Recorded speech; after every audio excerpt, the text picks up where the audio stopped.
What do Skyfall and Jurassic Park have in common? Characters who need to turn their flashlights off.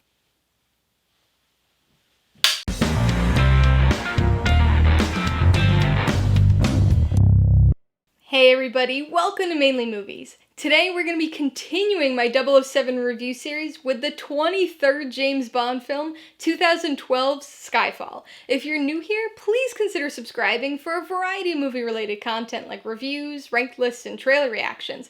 All my reviews include a breakdown of the pros and cons, my rating, and some tailored film recommendations, so be sure to watch through to the end of this video for all of that extra content. Skyfall stars Daniel Craig, Judi Dench, and Javier Bardem, and was directed by Sam Mendes. It tells the story of James Bond, played by Daniel Craig, now an experienced MI6 agent who must face his own shortcomings and past in order to take down a villain set on compromising MI6. Half a century. 50 years of espionage and gadgets. 50 years of guns, puns, women, and martinis. 50 years of Bond. James Bond. 5 full decades, and yet Bond still returns. And unlike the 40th anniversary Bond film, this 50th anniversary film isn't just a return, but a return to form. It functions as both a culmination and a beginning, and does so in a way that pays homage to and connects with the previous 50 years of Bond, while still standing apart as its own thing. Skyfall is a brilliant and slightly unexpected recovery after the franchise misstep that was Quantum of Solace. James Bond is back, and not just in body, but in character too. The previous film saw him instantaneously morph from a cocky, newly recruited 00 agent who was full of emotion to a deadpan and fairly dull character seeking revenge without any believable emotion behind it. Skyfall makes Bond interesting again, and he truly feels like an older, more experienced version of the character we saw in Casino Royale. He's human again, bringing along with him everything that entails. Humor, pain, loyalty, courage, and more than a little blood. Bond also brings something new to the table this time. A history. We've gotten brief references to Bond's past in a few of the franchise's films, including a very relevant conversation between Bond and Vesper Lynd in Casino Royale, but his history and pre-MI6 past has never been dealt with outright before. And in past eras, the very episodic nature of the movies never really called for any hint of Bond's backstory. But the Craig-era multi-film character arc and story almost necessitate it to provide a full picture of who Bond is. And so we have Skyfall, something that's so integral to the fiber of 007's being, but something that remains a mystery to us as the audience for the majority of the movie. Skyfall is Bond's rosebud, and so when it's revealed to us, it changes and informs how we view his character's evolution through the years, even extending beyond the Craig era. But this movie is an improvement on more than just Bond's character. Skyfall also delivers an earnest and engaging story. MI6 is the target, but unlike In the World Is Not Enough, this has serious consequences. The plot weaves in and out of the world of espionage, painting a rather dire narrative, and this is ultimately spearheaded by one of the most formidable Bond villains ever. With his eccentric qualities and his penchant for monologues and dramatic entrances, Silva might initially seem more similar to the cartoonish villains of past Bond films, but we soon realize just how psychotic and dangerous he is. This isn't about world domination, or smuggling, or money. This is about revenge, and Silva's a complex antagonist who's hell-bent on destroying the foundation of civilization's security. This threat has the obvious global implications that would warrant Bond's involvement, but there's also a more personal reason for him. M.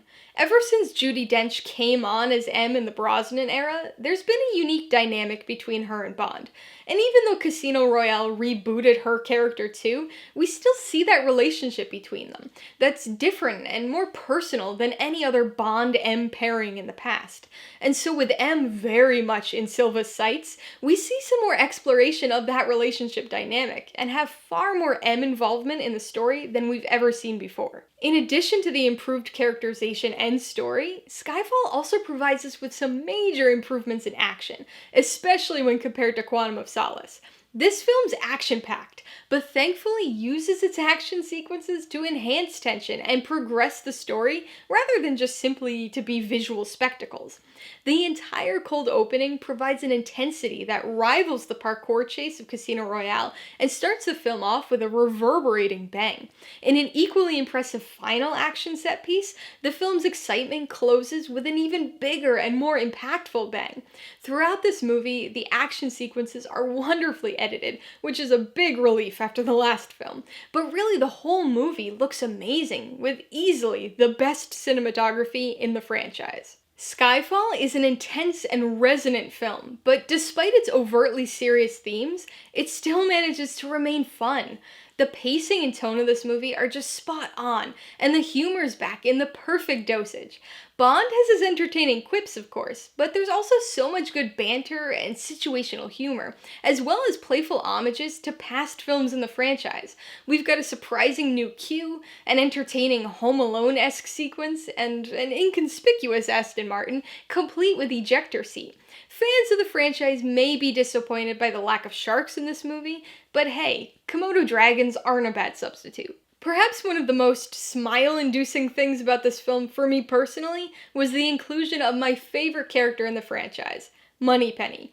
Given that the Craig-era films serve as a reboot of Bond, I like the attempts at giving Moneypenny a backstory here. In the Connery and Lazenby films especially, it was clear that there was something to her character beyond just memo typing and the occasional flirtatious banter with Bond, so I'm happy to see her with an expanded role here. I said it in my review of Diamonds Are Forever, and my feelings on the subject still haven't changed. I would love a Moneypenny movie. As much as I like this version of Moneypenny, an early 60s set origin story for Lois Maxwell's version of the character would be absolutely fantastic. And so, with Skyfall, we see the return of the third film's stride. Brosnan threw the pattern off a bit, but every other Bond actor who starred in at least 3 films reached their peak Bondness in their third movie. Connery had Goldfinger, Moore had The Spy Who Loved Me, and Craig has Skyfall. And like I said before, this film acts both as a culmination and a beginning. It wraps up a character-centric story arc for Bond, but sets itself up for a smooth integration with the rest of the franchise. After all, Casino Royale was a reboot, so this 3-film sequence has felt different, but it ends in a place that's familiar to anybody who's seen the start of any Bond mission from the previous 50 years, so it brings everything full circle in a very satisfying way. I can't even be mad about the ending gun barrel sequence this time, because it's just so fitting. Alright, let's talk about the pros and cons. Pro number 1 has got to be Bond's characterization. This is a complete 180 from Quantum of Solace, where the changes made to his character were my biggest issues. Bond feels like Bond again here. It's clear that this is just a more mature, experienced version of the Bond we were introduced to in Casino Royale, and I think that makes such a difference. Not only is he interesting, bringing emotion and humor to the table again, but it shows a realistic progression in his character. He's still the same person, but his experiences have shaped him, and we get the payoff on the character growth trajectory that was set up in Casino Royale. Add that to the backstory we get here, and we end up with a compelling version of James Bond. The second pro, I guess, can be best summarized as the story, but this really incorporates so many different things. Everything from the actual plot, to the pacing of these plot points, to the incorporation of Bond's backstory, and then of course we've got our villain, not only the things he does, but also how he actually ties into this broader story, which in turn brings up the whole M subplot. So really, this should probably be split into like 3 different pros, but for the sake of brevity, we'll just consolidate it under the story. Pro number 3 is the action. Casino Royale had some impressive action sequences, and even though Quantum of Solace was very action-heavy, it felt more like action for the sake of action. This film sees the return of stunningly exciting action that actually has a purpose.